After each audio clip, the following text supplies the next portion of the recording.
Good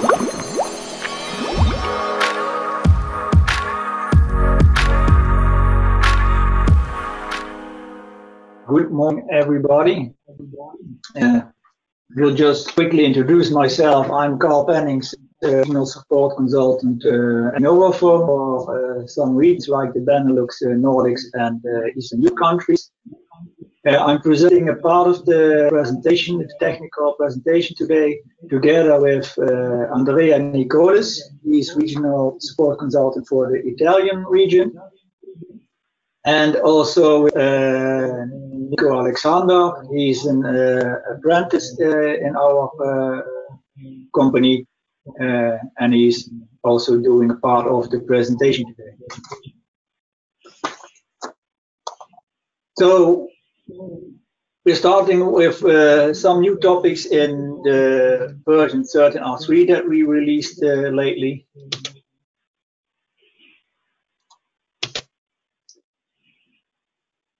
And one topic that we also want to address is that we often hear about complaints about our forum. Yeah? We bring suggestions there, and it doesn't make no sense because there's no response on it, or it will not be implemented. But we want to address that this is definitely not the case, because we already transformed over 70% of the suggestions that has 10 votes or more from our forum. So there was a lot of changes between 13r2 and 13r3. We closed the version 13 suggestion forum. It's now write protected, so you can still read the answers, but it's not possible to add a new topic or vote anymore. And we opened a new version 14r1 suggestion forum, so that you can add your new IDs, or maybe an ID that didn't make it in the 13r3, but has the chance to make it in version 14r1. It, of course, gets enough votes and is a good idea. So the not converted suggestions should be added in the new form again by yourself or by somebody who created it, or think, hey, that's a good idea, let me introduce that in the new suggestion form.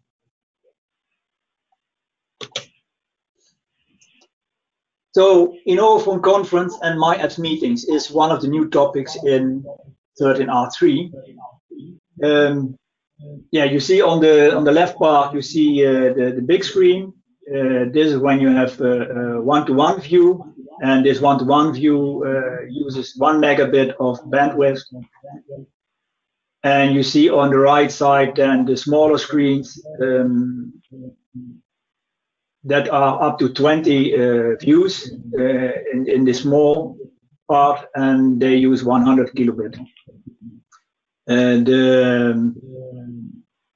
the overview of all the participants, when you have the middle bandwidth, is 250 kilobit. And all these 3 different streams are sent to our conference solution. So we can go to the next slide.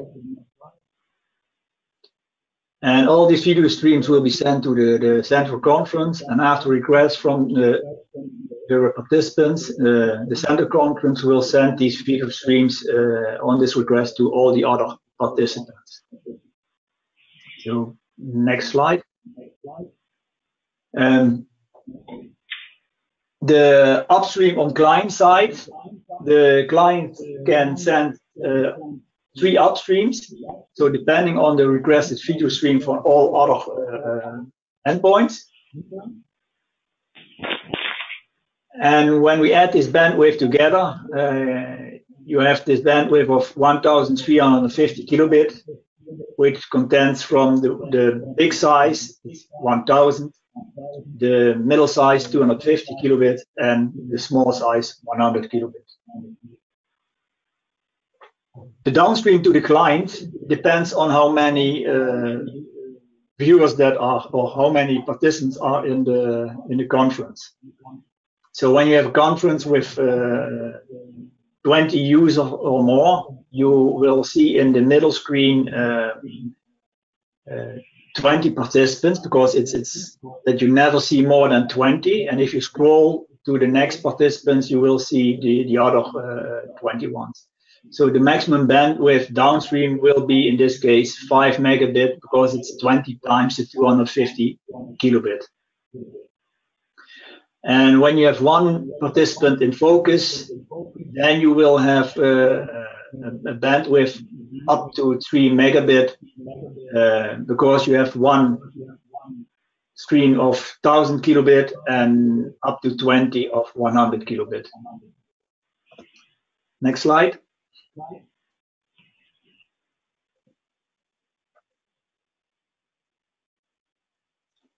Because every client can receive up to 5 megabit, you have to multiply this with the amount of participants to calculate the total upstream bandwidth.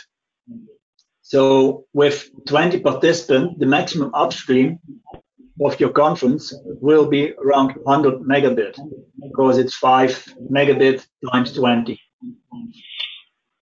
The downstream of a conference solution is less. Every client can send up to 1350 kilobit. So with 20 participants, you have 20 times this bandwidth, which will get into 27 megabit per second. Besides the bandwidth, you have to also to take care of the CPU. You can calculate the CPU requirements with this formula, and the CPU percentage is the bandwidth in megabits divided by X. And X is, in this case, depending on the hardware device type that you use. So for an IP-XX10, it's a factor 0.42, and for an XX11, it's a factor 0.56, and for the IP-XX13, it's a factor 3.6. For example, if you use an IP0011 as device, and you have an up and downstream from, let's say, 25 megabit, your CPU usage in percentage will be 25 divided by 0.56, which is roughly 45%. So you have to make sure that if you use a conference solution, and you want to do that on the same device as your PBX is running, you have to make sure that you have enough CPU usage free. So in case of bigger conferences, you probably want to use a separate device for the conferences. In the wiki, we have a nice picture that will show you which bandwidth that is used in which scenario and with how many participants. And we also drew a line here to see which device can handle up to how many participants. Yeah, in the slide you see the wiki articles. We will provide these slides afterwards, so you can also use these links directly to find the right article.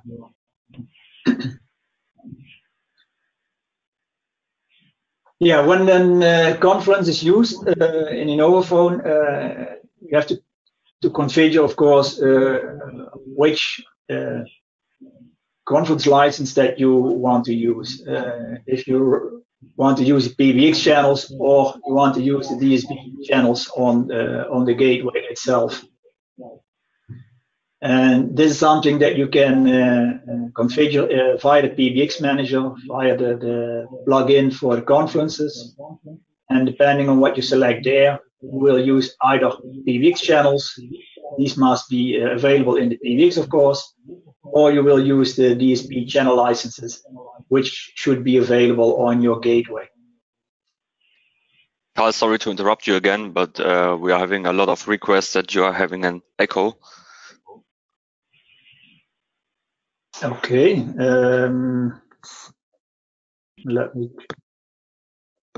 I will turn my volume down. I hope that the echo then goes down. Yes, now it's better.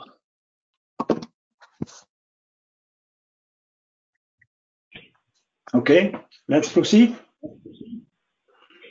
Now it's there again. Can you put on your headset? I can continue meanwhile if you want. Yeah, please go ahead, and I have to connect and headset. We added new entries for TARN. This is an additional TARN server configuration that is used for external public user as fallback in case the normal configuration does not work. With external user, it can happen that port 3478 that is usually used for TARN and STAN signaling is blocked at their firewall for outgoing traffic. So a new port should be configured that with a high possibility will not be blocked at the firewall. Example, the port that everyone uses for HTTPS, the 443. And then you need to configure their syntax like the one you can see, tarn.domain.443 transport TCP, and then the person and the user that will connect to a web conference, for example, can use this TARN server and this additional TARN server address to be able to communicate not using the port 3478, but this port. We added also a new app, the Conference Diagnostics. This is used for the new interfaces, conference and sub-conference. And this app gives the admin an overview of all conference rooms and their technical statistics. The administrators see all conference rooms and participants and their video channel and ICE candidate. Now we look at how it works and how it looks in details. You have this new icon that is configured by configuring that inside the PBX, because you will see in the interface tab two new voices that are conf and softconf. And once you configure there the correct password, you have this app at your disposal in the myApps. And when you open it, you can see the active conference room there, and they are shown with a random number and the amount of the server channel per room. So you will not see the room number there, you will not see the conference number there, but you will see a random number. If you click on it, you can see also the participant inside the conference room. And then you can see some details about the user you clicked on. And there you can see the actual video stream bandwidth in the conference call for the users. As Carl told before, when you participate in a conference, you can send up to 3 streams. And we can see here the 3 streams. But not always those 3 streams are all sent, because maybe the other participant on the other side, they don't require to see your large view. And then you will send only, for example, the small and the medium view. And here you can see what the user is sending and the statistics about that. For example, you can see the receiving column, that is the max bandwidth of the streams, because the receiving is the max kilobit that you can receive or send for this picture. The current, that is the actual kilobit per second that is sent to the conference. The round trip, also the jitter, and the packet loss. That's really important. If you click on the connection below, you can see the local IP address of the conference interface, so the IP address of the PBX, the remote IP address, that is the local IP address of the remote user, and also the candidate of the PBX. For example, here we have STAN and TARN. This is useful if you have to debug a conference. Those values are not saved, logs are not saved. So the best would be to be able to reproduce an issue with, for example, when you join a conference or if a user has a problem with a conference, and then you can start the conference diagnostics and see what's happening. Maybe it's a network problem, the user is having a lot of packet loss because of a bad connection, then here you can see everything. myApps and Softphone app. There were a big change for the Softphone app with the V13r3. It's available for iOS, Windows, macOS, Android, and browsers. The Softphone module was developed in C++.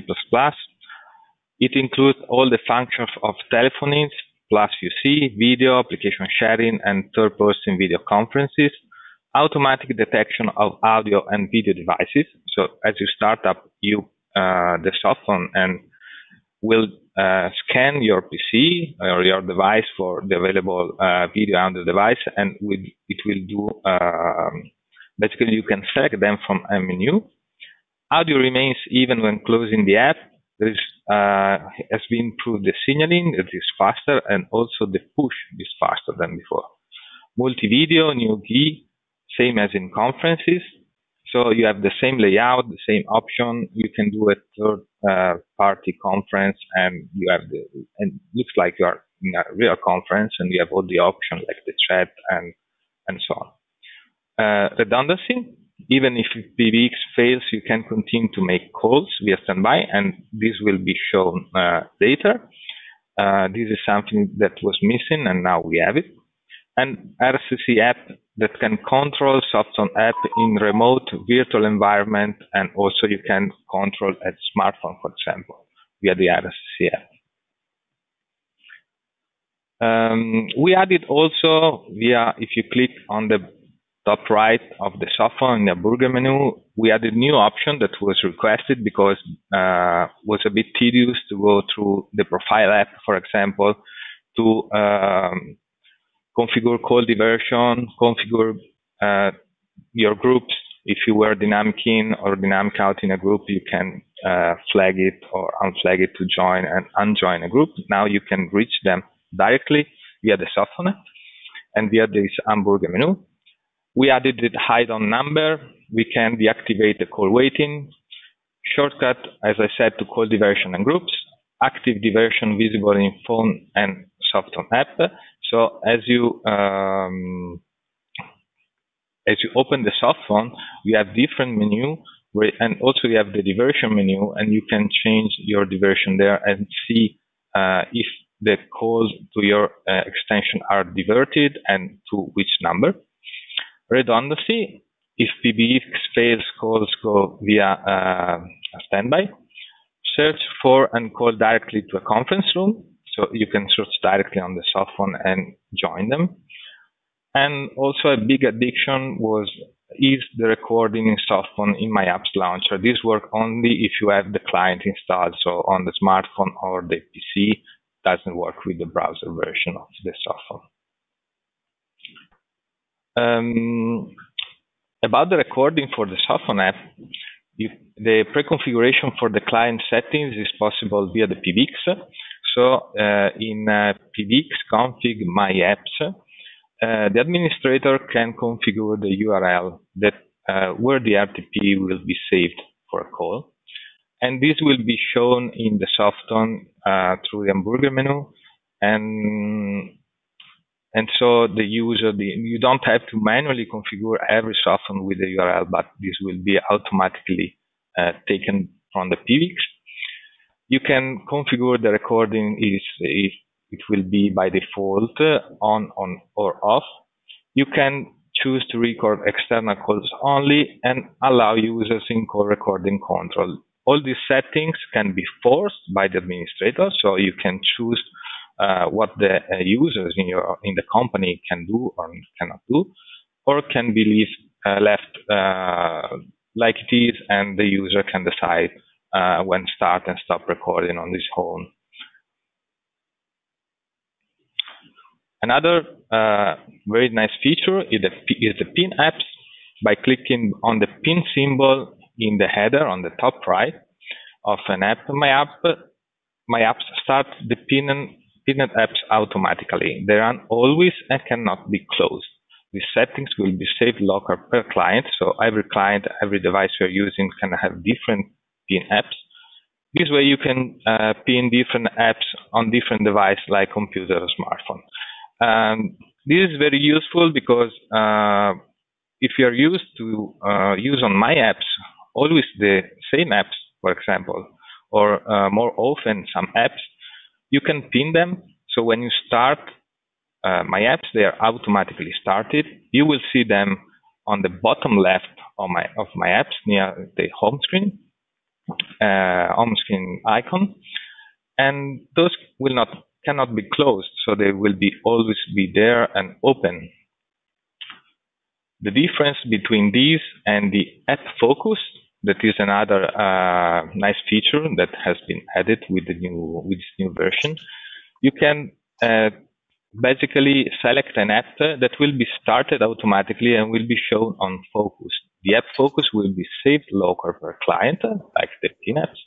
And this way you can focus different apps on different devices, like computer or smartphone. You cannot undock this app.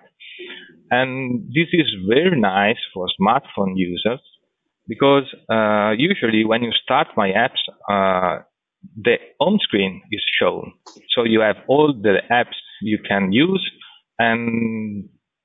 but usually when someone uses, for example, myApps for smartphone, it uses just to make a call, and then you can put the Softphone app on focus, and when you start myApps, you will see the Softphone app directly and immediately. You don't need to open it, you don't need to go through that.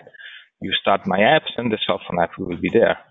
Also, if you open another apps, for example, and then you close it, the home page will not be your main page. Now your main page, let's say like that, will be the Softphone app. Carl, how are you doing? Yes, I'm back finally. Yeah, I could find an headset that get recognized by the tool. Yeah, so let's continue here from this point. We have the RCC app in version 13r3 enhanced, but first we talk about what you could do with the RCC app in the past. So you could use a mobility object, and with this mobility object you could add let's say a GSM number or your hotel room number, and in case you had a location where there was no good 4G data reception, you could use the mobility functionality and the RCC app to start a call from the PBX. The call would then be started to your mobile phone or to your hotel phone, and at the moment when you pick up this phone, then the call was started to the destination that you wanted to dial with. And you had in the RCC app the control of this call. You could conference somebody, or you could put them on hold, etc. I think these slides were kind of animated, so please click on. I think is the next one, I think. Okay. The animated. Then the user itself can define where what the destination will be. So in your profile, you can edit the destination of the mobility, and then you start the call. It rings on your mobile device, pick up, the PBX starts a call to the end destination, and then finally you have a call with your end destination.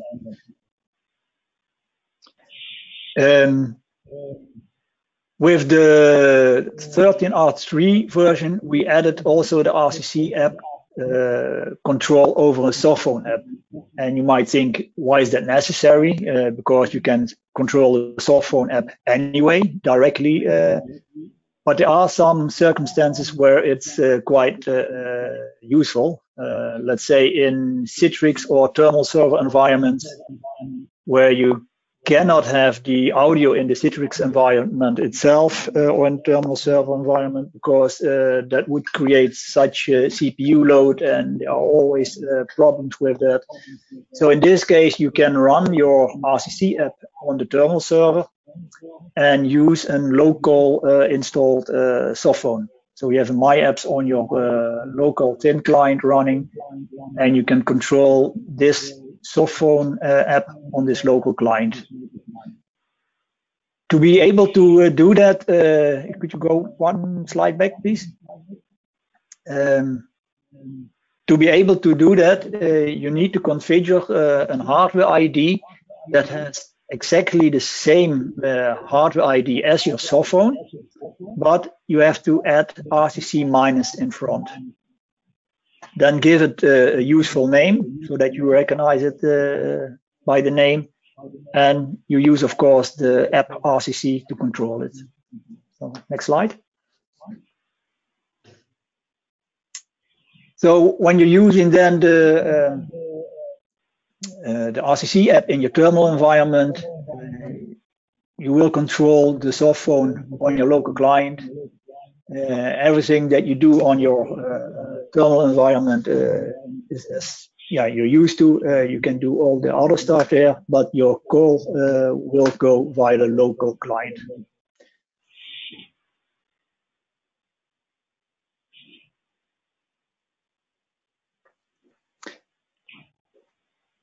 Okay, let's talk about the fax app improvement. Who were used to the old fax style, notice that when you were sending a fax, you could receive, and you received a send report from fax where the fax was successful, or there was a problem, so there was show an error. This was not possible with the fax we're using with the myApps, and now we included in this new version send report and error messages per email. So when you send the fax, you know exactly if the fax was successful or not. We added the PBX node support. We can use multiple fax interfaces, so not only one. The administrator can decide if the old faxes must be deleted after X amount of days, and user can you can edit and user-define email text and variables, so you can edit and customize the email you're receiving from the fax. What is important to know for the technician is that existing group fax object must be adjusted after the upgrade, and an external fax resources must be selected so that they continue to function outbound.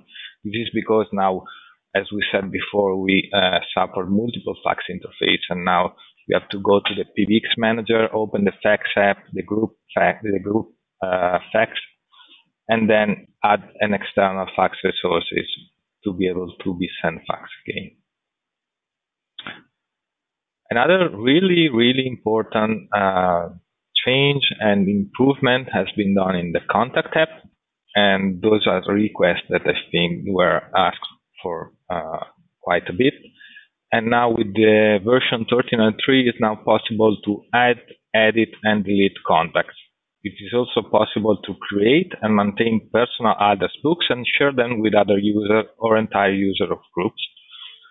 Only users and groups with sufficient right can see the other address book, and access control X is used to control this right.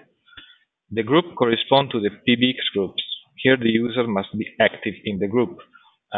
We will see it later. You don't need to remember the group you created on the PBX. In the menu, they will be shown, and you can set it directly from there.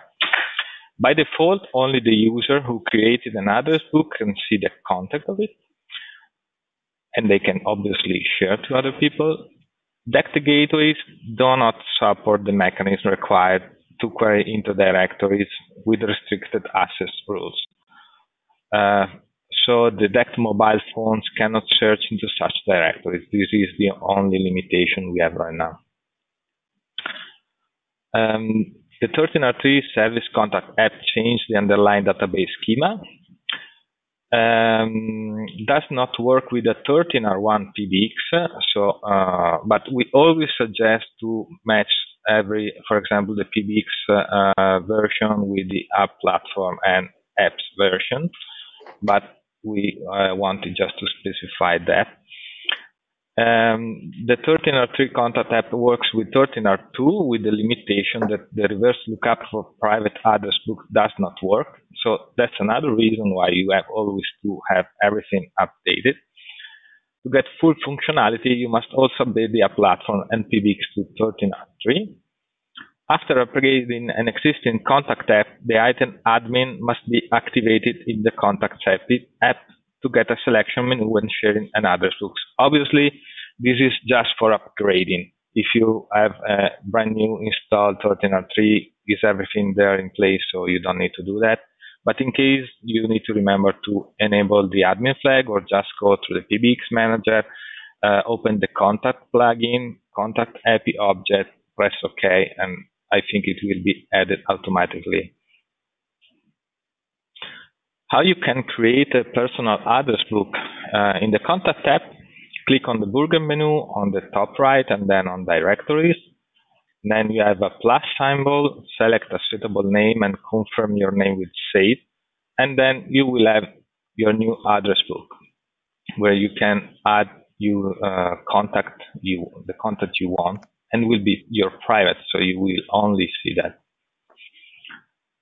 But then, if you want, you can also share with one user or groups. You can add rules for that, because you can decide that the people you're sharing the contact with can edit the contact or not, because they are your private contact. And then you can give them admin role or just user role, so they can only see the content and not add it. Once you share this information, this contact and this directory with other users, they will be able also to search for them in the Softphone app, for example. And also the reverse lookup will work. And also you can share obviously with a single user or with groups inside the PBX. We improved also the chat app. Now you can define a picture for the groups, so visually it's better, and you can also put some fun images, for example, for some groups. Admin cannot delete himself from his own group, so the group will always have an admin for that. The attachment button is now on top level of the UI and not in the formatting menu, because you can see also on the picture on the right, before you had to click on the smile or T, and then you had the attachment symbol. Now is outside and you can directly click on it. Picture preview. So if you are uploading a picture in the chat and you want to share with everyone in the group, now you have also a preview of what you just uploaded. And it works for JPEG for sure. Synchronized chat session on multiple myApps client and badge count synchronization on multiple myApps client. So now the badge count is updated on every client you're using. We improve also user app and user admin app. The changes were done in the profile app. The forwarding based on offline-online mode of myApps, it will execute any configurable forward when this option is activated in your profile app. This setting is stored in the PBX user object, and this is really useful for people using, for example, Softphone. myApps, when myApps is offline, myApps is offline. When you're not, it's not open, the client is not running, or the web browser is just closed. It's very useful now that you can enable this option. So when you do that, a call forward, if you configure a destination, of course, for it, will take place, and then you will not lose your call. Maybe your incoming call will go to, for example, a voicemail, etc., or another colleague. User app and search API. Improve the send number. Before only extension was sent. Now relative numbers are sent and can be used to directly start a call. For example, users in different nodes. In the user admin app, user list filter for provisioning improved, added the scroll bar, better UI rendering, new flags, media relay, and single registration has been added in the hardware ID section, as you can see in this picture. This will make the configuration for the hardware ID of the user a bit better. The media relay flag was an important one, especially for PBX and company using, for example, third-party phones. And now you can have it directly on the user admin app. Has been added a new field in the CSV export file during the provisioning of phone with the user admin. And in the download of the CSV file with the provisioning code for each user, the phone number also is available now, not only the name and the code. We improved also the device app. One thing that was missing and that was used a lot in the version 12, in the previous version, was the this expert configuration. You could create script and send it to the phone, and the phone could execute them. Now it's possible to define a device configuration to carry out specific commands via an expert console. The idea is enhancing the device configuration from the device app, because obviously we cannot include everything in the device app. So if you are familiar with the creation of an update script, now you have the tool directly on the device app where you can do that. Syntax is the same as used in the update server. Everyone or some of you will remember the book on the version 12 advanced training. To avoid conflict, do not use commands that are used with the device configuration, and the expert configuration is executed after all other device configuration types, so that you can override change. It is also performed each time you restart the endpoint. And now we can see how it looks. Where you can find it, if you open the device app, domains, select your domains, device configuration, and then on the top you have define device configuration, and there is a new option that is the expert configuration. This tab will open, and then you can choose to apply this script to all devices or only some categories.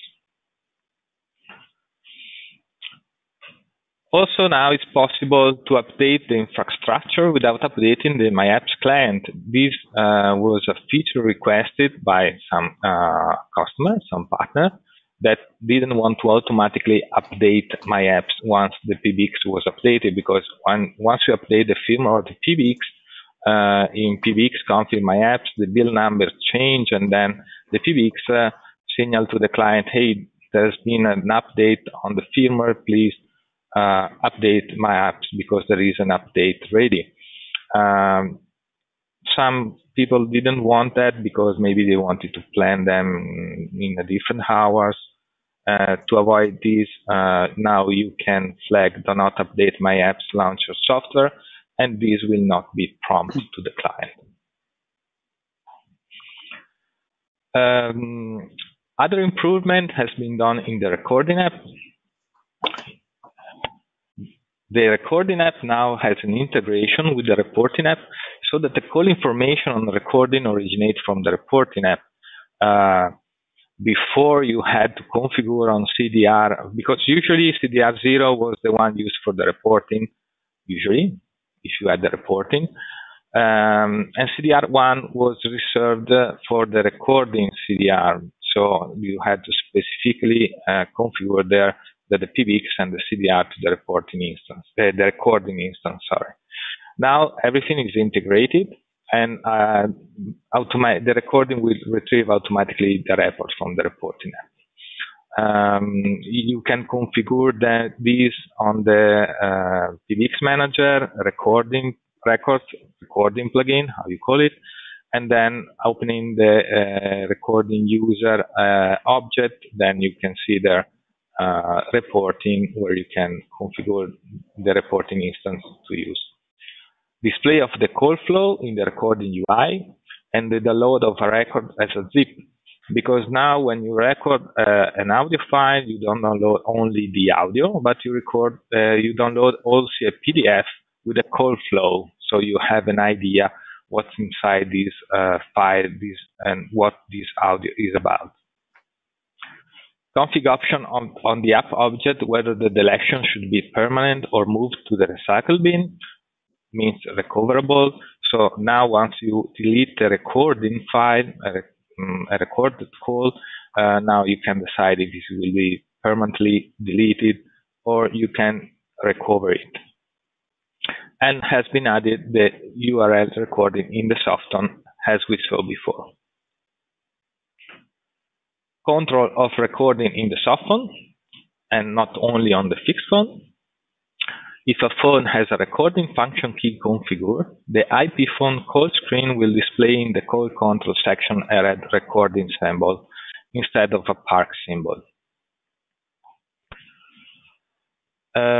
What we have to know as technician, a version 13r3 recording app cannot be used in a 13r2 PBX environment and requires at least build 110016 of the application platform. How I can see that? Once I update my system via an update job, for example, I have to open and check that also my application platform. I open the application platform from the device app, I click on update on the top right, and then I can see the build number. And if I want to use this new version of the recording, I must be sure that I have at least that version. In case I don't have, I can update. Licensing is the same as version 13r2. The database from previous version will be converted automatically, so you don't need to do anything there. And the CDR slot that was used by previous installation of recording can be free. As I said, now the CDR are taken automatically from the reporting app, so you can use these to send the CDR in any place you want. If upgrading from a previous version, the app object configuration of recording and repos must be manually updated via the PBX manager. Recording now gets its CDR info directly from reporting. We need to check the reporting instance, set the flag services on the app object. Furthermore, we also need to set the flag WebSocket at the app object reports with the AP reporting. As I said before, you can just go to the PBX manager, open recording or reporting plugin, and then open the object and click OK. And this must be done only if you are upgrading from a previous version. New brand installed version, you don't need to do that. It's already in place. We also added the connector for Microsoft 365. And now, finally, if you are in a call with myApps, this will be signaled also in Teams and vice versa. So we created a connector for Microsoft 365. You need to install the app on your application platform, configure it, and then your presence will be shown in Teams and vice versa. This is server-based, works on all devices. It doesn't require Quando software. The presence of Teams are mapped to the presence of the PBX. The user subscription are renewed every 60 minutes. The presence subscription are renewed, yes. And license check is made before every presence subscription. We also, in this new version, we have the support for the connector for Quando. This is a really nice software, and I really like it because we know that people use different kind of conferences and not only myApps meeting. And so we started supporting Quando. Basically, with the Quando app, if you are in a Microsoft Teams, WebEx, or Zoom conference, this information passed through this Quando software, and this Quando software via the connector we have in myApps can update the presence in myApps. So we know exactly what's going on, and I will not receive any additional call if I am in a conference, or in another conference, for example, in a Zoom conference, and vice versa. If I am in myApps and I'm calling, my presence is updated.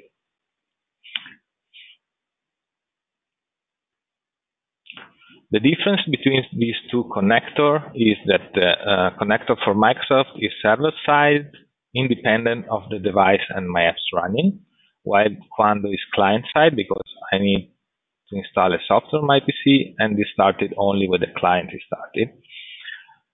There is no additional software required for Microsoft, while for the Quando connector, I need the Quando Hub.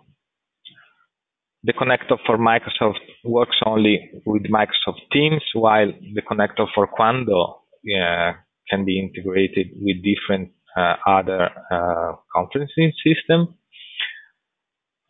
The connector for Microsoft does not support the BusyLight, while the connector for Quando does. This is also a nice addition because you can have like a lamp installed on your PC that will change color based on your presence. So if you are, for example, in home office, if you have kids running around that come and say and ask you stuff, then you can put this lamp on top of your monitor and teach them that when it's red, they don't have to come and try to talk with you, for example, from my personal experience. Another feature is the calendar presence mapping. Here you can configure how the presence information from Exchange will be synchronized to the PBX. The only presence state that cannot be assigned is the presence available appointment. With this available status will not be shown. And also another really cool thing is the fact that you can configure, for example, an email address that when it will send you a tentative calendar, for example, for an appointment because you are sick, this will be a tentative exception. So let's make an example. You are sick, and this week you get sick and you cannot go and work, and you forgot and you cannot because you don't have your PC with you.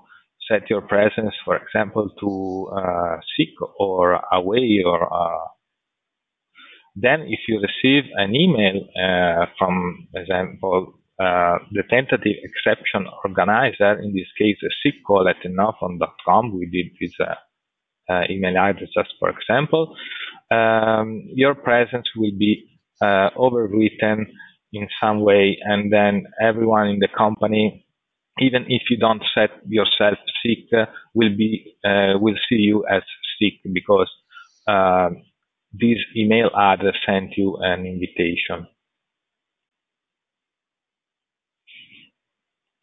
Okay. So now it's my turn. Another new feature for the V13r3 is the ad platform replication. It is possible to have one primary server, and you can configure one or more standby servers, and these standby servers are read-only then. For this thing to work, you need the same system architecture. That means that ARM gateways are only compatible with ARM gateways, and you either need the same or more disk space. Your app platform image must be at least version 110002. And the failover must be triggered manually. There's no automatic failover mechanism, but I will come back to that later. Next slide, please. Thank you. So what is replicated? The whole database cluster is replicated. That means all databases of all app instances and the app platform manager and the app platform manager database and all app service binaries. So now we have 3 configuration options. The first one is no replication, then no replication happens, obviously. The next option is primary server. With this option, you can configure up to 8 standby servers, but each standby server must be known by a unique name to the primary server. and this primary server will hold back the data for the standby servers while they are offline. Also, we will get a randomly created password for the replication connection, which we will need later for the standbys. The next option is the standby server option. With this, we configure the standby servers. For this, we need the primary server address. That means on either the DNS or the IP address. We can also configure the port and the standby name, which is also the standby name, the unique standby name that we configured on the primary. And for this, we need also the replication password, which we got from the primary server. Next slide, please. Thank you. So the App Platform Manager always monitors the replication state. And if a connection fails, then an alarm is triggered immediately. 5 minutes after this alarm is triggered, you will receive an email to your configured email, and only if you have configured email and SMTP.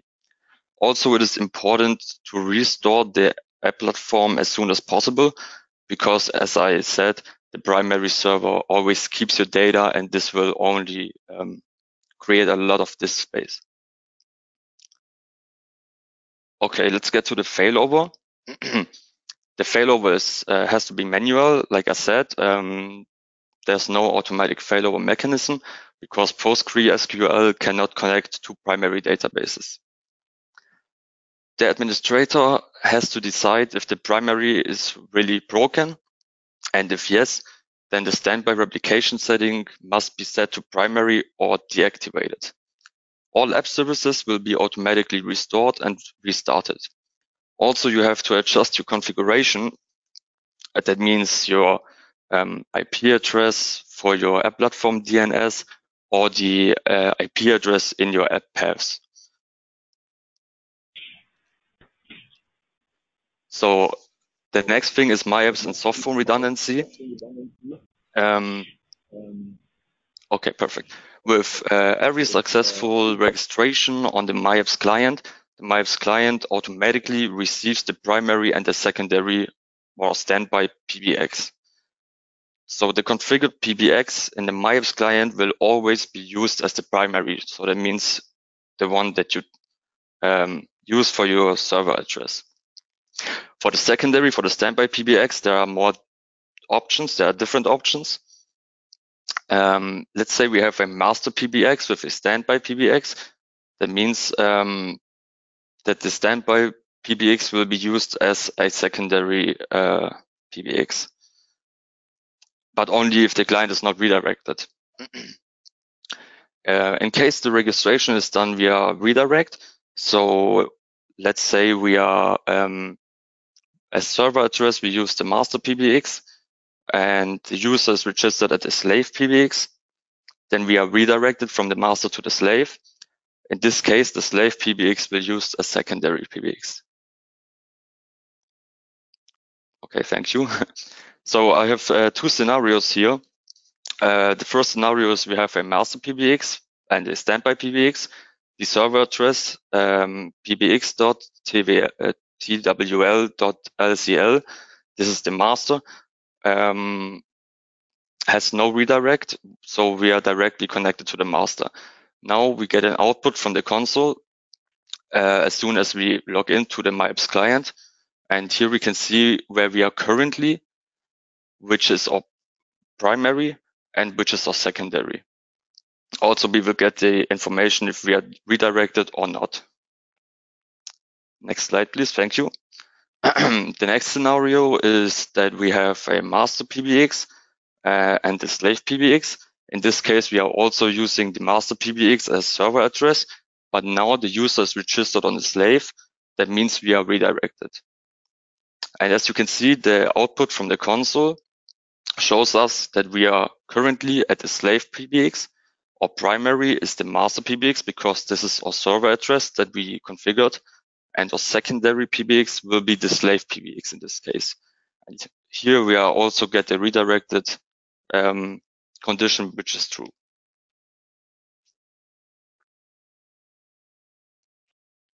Yes, and then we get to the further improvements within 13r3. One of them is the myApps 002. In the past, we already had the option to do Windows login via the old NetLogon protocol, but that's not so secure anymore, and that's why we implemented 002 authentication. It's an OpenID Connect as a new authentication method from with Windows credentials. Like I said, it's a modern replacement of the old NetLogon protocol. It uses ADFS available in Windows, and it's available on server 2022, 2019, 2016, and also in Azure. The option to use Azure is available since the 13r3 SR2. So you need to have the latest service release from 13r3 for that. 002 authentication must be enabled on the PBX in the PBX config authentication page in the via the advanced UI. You need to have a working DNS configuration, and important users names of the user objects in the PBX must match the Windows username. So the SAM account name must be the same as the PBX username. New reverse proxy entry is needed if you use the 002 authentication login. The service from myApps client platform now also supports a connection via HTTP proxy. The configuration will be set in the local network settings of your local operating system. By this configuration, the use of the HTTP proxy for myApps will be activated. And to deactivate it, you just have to remove this specific configuration. It's compatible with Windows, Mac OS, Android, and iOS. Then we also added TLS 1.3 support into our firmware. Please have a look at the wiki for the detailed specifications about TLS, which versions and ciphers that we will use. We have a nice overview in the wiki which DTLS encryption, etc., will be used, and it's configured in the PBX. For the third-party phones like Yealink, we have the Yealink app, and there's also an improvement on that side. In the past, when you deleted an Yealink phone, it was not automatically deleted so the MAC address was not deleted in the hardware ID. Device was not deleted in the devices app. So we improved the Yealink app in a way that it automatically deletes these items as well. In the menu of the provisioning app of Yealink, it's now possible to configure also a username and a password. This is important because in the past, the Yealink phones had by default a username and password like admin, and that's not very secure. So now you can configure a specific username and password for your system so that it is not accessible by everyone. Then we added the third-party phone support for general SIP devices that want to connect to our innovaphone system. Here we have an advanced option where we do the configuration in the PBX, and we do the media relay on the PBX or in the turn server. And depending on the configuration in the PBX, you can now enter the public IP address from your PBX, or you set the turn flag depending on where you want to have the media relay done. Then we have also, sorry, one slide back, please. Then we also added an option in the hardware ID. So for SIP devices, you have the reverse proxy option, but also the single registration and the media relay option. The reverse proxy and the media relay flags need to be set for these third-party SIP devices so that media relay will take place. Of course, you have to configure the right ports to be forwarded by your firewall. Next slide.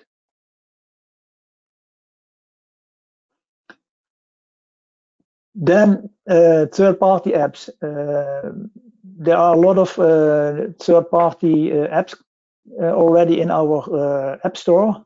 If you go to our website, innovaphone.com, and search for the third-party apps section, you will see that there is a nice description of all these apps.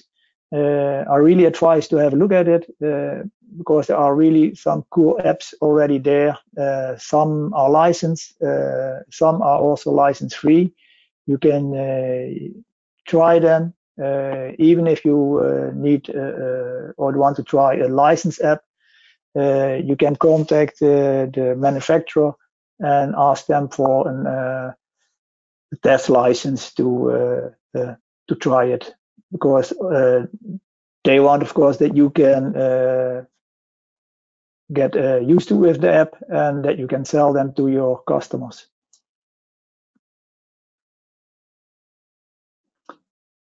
Then soon we will have our dialogues. We will travel to a lot of locations.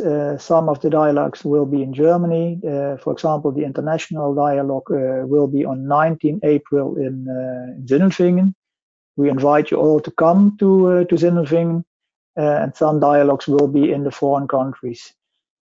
So put this date in your calendar and register to come, and we will be happy to see you in Sindelfingen and on the other dialogues as well.